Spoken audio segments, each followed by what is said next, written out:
Rais Samia Suluhu Hassan ameunda tume huru ya kufanya uchunguzi wa matukio ya uvunjifu wa amani yaliyotokea nchini wakati na baada ya uchaguzi mkuu uliofanyika Oktoba 29 mwaka huu.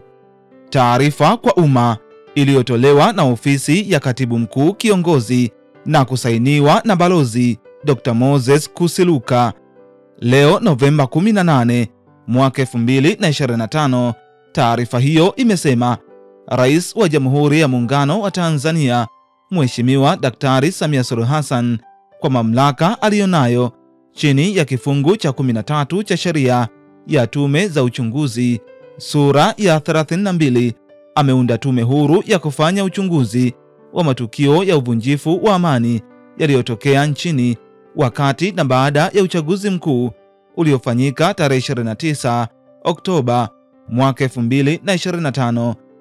Aidha, Mheshimiwa Mohamed Chande Othman, jaji mkuu mstaafu wa Mahakama ya Tanzania, ameteuliwa kuwa mwenyekiti wa tume hiyo na wajumbe walioteuliwa ni wafuatao: Mheshimiwa Profesa Ibrahim Hamis, jaji mkuu mstaafu wa Mahakama ya Tanzania; Balozi Ombeni Yohana, mwanadiplomasia na katibu mkuu kiongozi mstaafu; Balozi Ladhia Msuya, mwanadiplomasia na balozi mstaafu; Balozi Luteni Jenerali Paul Mela, mwanadiplomasia na balozi mstaafu; IGP mstaafu Saidi Ali Mwema, mkuu wa Jeshi la Polisi Tanzania; Balozi David Kapia, mwanadiplomasia na mstaafu, pamoja na Dr. Stagomena Tax, aliyewahi kuwa katibu mtendaji wa Jumuiya ya Maendeleo Kusini mwa Afrika SADC.